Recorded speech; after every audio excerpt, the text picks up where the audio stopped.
Welcome to the Hell Difficulty Saga and the Adventures of Rick Liberty.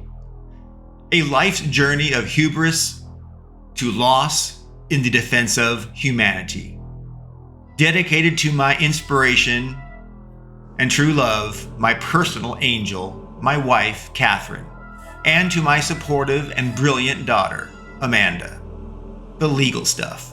Hell Difficulty Saga, The Adventures of Rick Liberty, lessons and insights from the video game industry, and tales from the video game industry. The books, stories, characters, content, podcasts, and videos, and all materials are copyright 2021, 2023, and beyond by Richard Seaborn, all rights reserved.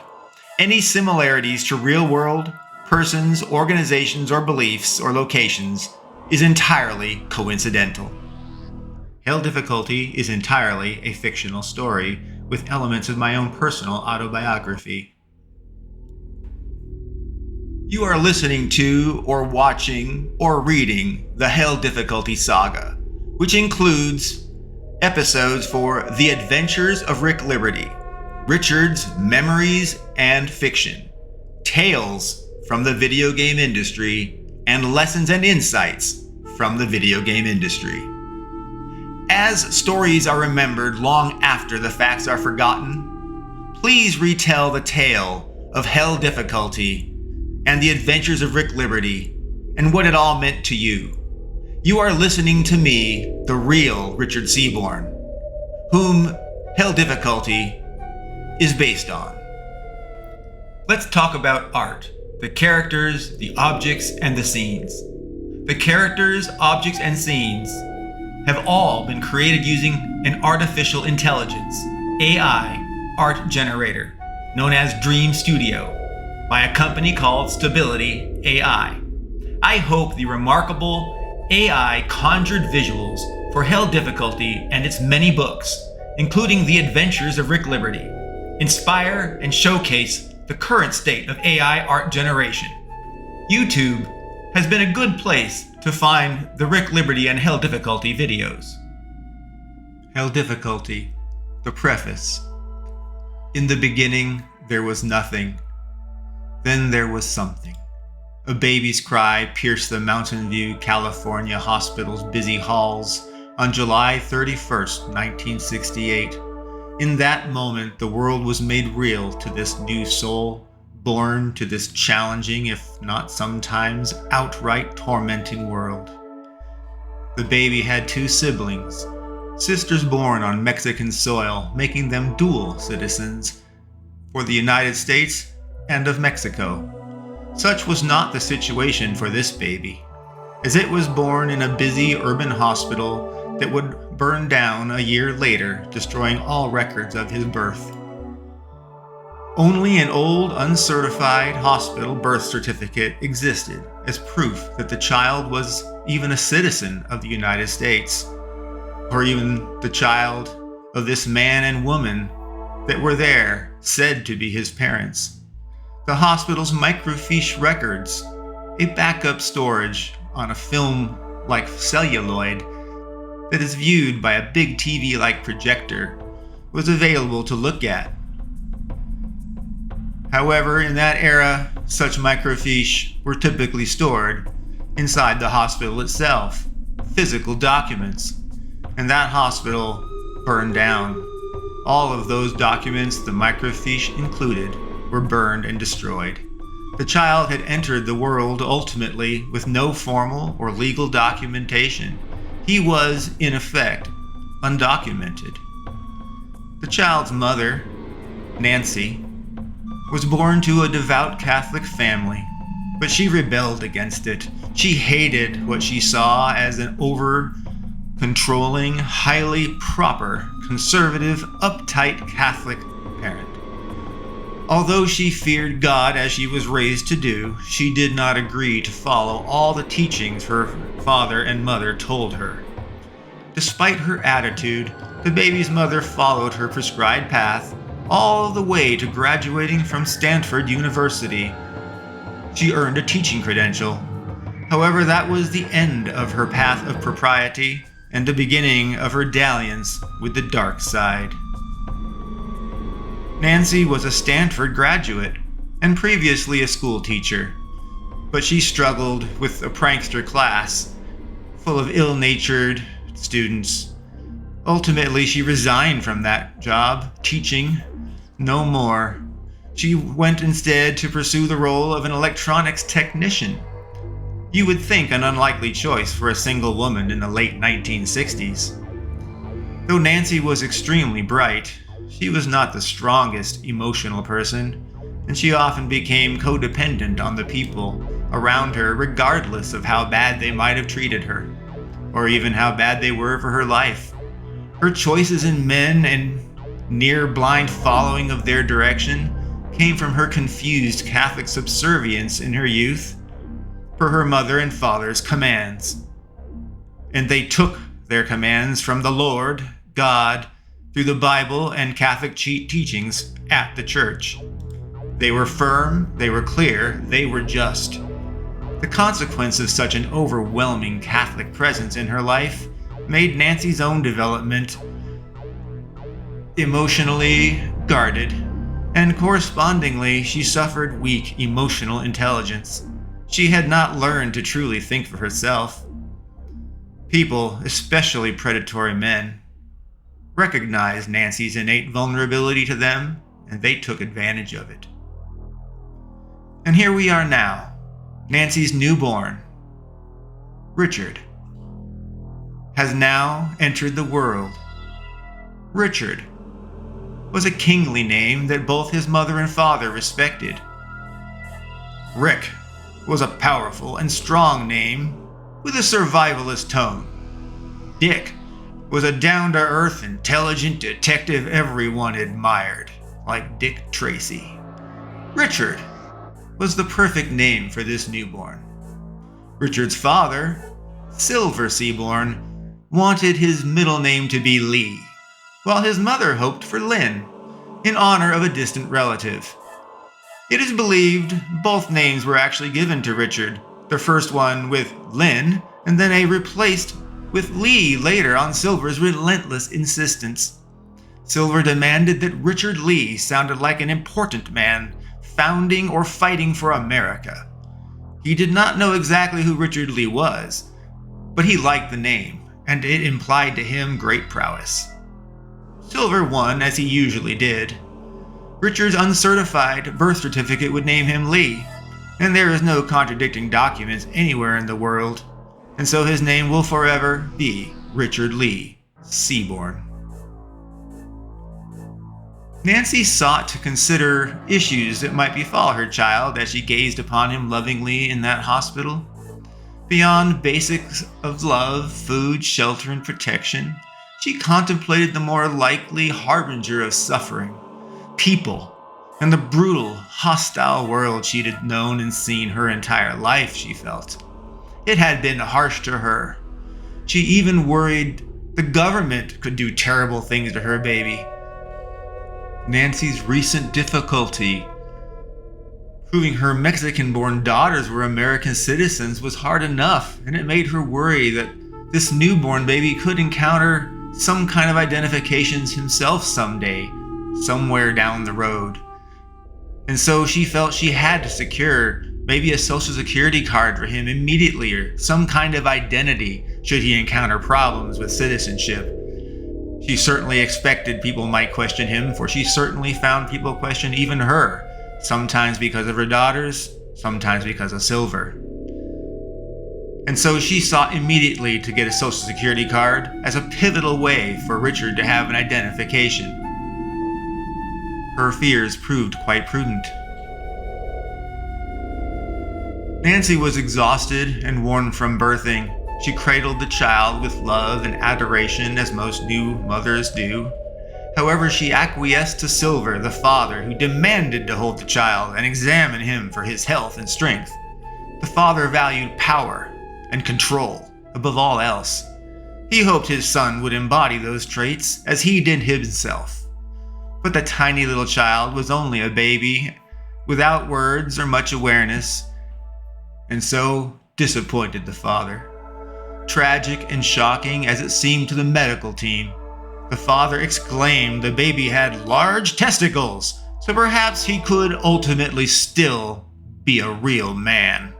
In fact, the baby was suffering unfortunate swelling and bloating from delivery, which had distorted his member areas and caused much pain to the newborn's first moments in the world.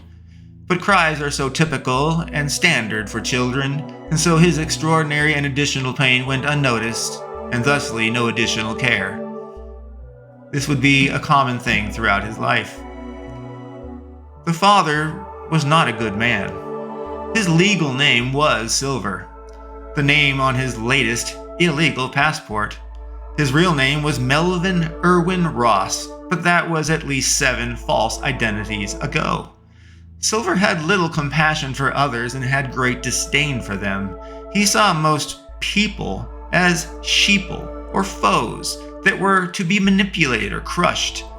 There was little room in his perspective for gradients anywhere in between. He was a very judgmental man. He was absolute. He was unforgiving. He would later quip a quote heard somewhere, "Kill them all and let God sort it out. It's not my problem." That was Silver's general theme. However, Silver was not entirely always doing bad things. Silver officially made a living repairing TVs, radios, and an occasional car or motorcycle. However, his real source of income was criminal. He purchased firearm parts and constructed automatic weapons. He acquired grenades and small munitions from manufacturing line backdoor deals. In other words, items walked off the floor and found their way to Silver's back of his car, where he ultimately would transport them and assemble special weapons. He would package them and sell them to gangs, cartels within the United States or across the border in Mexico. Silver was very well connected. Between the weapon deals, Silver sold street drugs to supplement his income, making cash flow a much more reliable and predictable source. He certainly would have retained more wealth had he also not drank, snorted, and gambled a lot of that money away.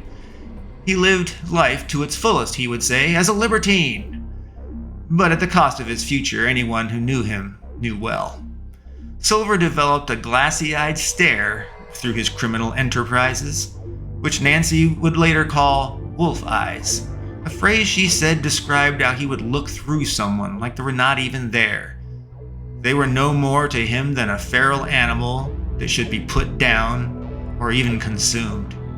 When Nancy saw those wolf eyes, she knew someone was going to be gravely injured, or maybe even killed. Silver was not a good man. And Nancy was codependent emotionally with him. She was so troubled herself. Both Silver and Nancy were insanely intelligent by anyone's standard. Just one striving for good and the other for evil. But the dark side attracted Nancy, and she willingly partnered with Silver and became his wife and mother to his 3 children. The fulcrum, fructified from the union of good and evil. Opposites apparently do attract, and bad boys are extremely attractive to rebellious and otherwise good girls. Their union of extreme good and evil forged this baby, fructifying the divine fulcrum for which all humankind and its humanity would ultimately be judged by. People have expected the second coming would be some kind of Jesus 2.0. The rapture isn't exactly that. It's not exactly the rapture. But everyone has been wrong. The second coming is the arrival of humankind's judge. It is not the Savior this time. This baby is the second coming. But the baby has no idea. He is the divine judge, the divine fulcrum from which the scales of good and evil hang. Should he falter, the scales will shift to darkness and evil. Should he stand strong, the scales will shift to light and good. There is a God. There is a devil. There are angels. There are demons. They come in human, animal, and supernatural forms. Individuals have always been judged throughout time. This baby is the divine test, which will determine the very existence of the human race, whether it is damned to eternal hell or whether it is granted access, blessed, to heaven for all eternity. This baby, Richard, is the fulcrum. The divine test shall teeter and totter the scales of good and evil, mirroring Richard's drift towards light or dark, towards good or evil. His journey is not one of joy or delight, but one of torment and all things presenting hell difficulty. He starts with nothing but struggles to find his way as he gains wealth and achieves great things. But all his accomplishments serve to contrast his life, as they, his health, his mind, are all stripped away from him through neurodegeneration of the very thing that guided him in his beliefs, his brain. Richard will know good and evil intimately before his end days. This is Richard's story, the tale of the divine test, of the fulcrum. You are the ultimate judge and arbiter for Richard in hell difficulty. Will you believe Richard was great and good with deep private connection to God and faith? Or will you see Richard as a murderous, frustrated, racist, privileged, entitled old white male madman that has finally found justice served upon him? Or will you see Richard as a man that began with intent to do good, but went mad in his later years and ultimately killed a man simply due to his degenerated mind's insanity? My hope is that all of these possibilities, including ones that I, as the author, have never conceived or considered, are all things you think about. May the left and right, the woke and traditionalists, and everyone in between, see the threads of life's tapestry, the facets of an intricate mind, and the complex social interactions of relentless representation of good in the face of real-world challenges. I have summarized Dante Alighieri's Inferno simply as, one must pass through hell to arrive at heaven, because I believe firmly that only through contrast of suffering can one truly know joy and happiness. This fundamental belief defines the fulcrum, Richard. He must suffer immensely to know evil and to become its greatest champion of good. With so much laid out, made visible, you, the reader, the listener, will decide for yourself where your values land. You will know in your heart what is the destiny of Richard. So read and listen, O great arbiter. Make your judgment. The story opens with Richard Seaborn, our protagonist, sentenced to an indeterminate, potentially lifetime of imprisonment in a psychiatric hospital for the criminally insane because he was convicted of killing a black man, which he alleges was in self-defense, after he interceded with a crowbar to stop a mugging of an elderly couple. Richard recounts his life from childhood to his present in hell difficulty. The Adventures of Rick Liberty are his fictional flashback tales from his misadventures as he became the fantastical and quixotic Rick Liberty.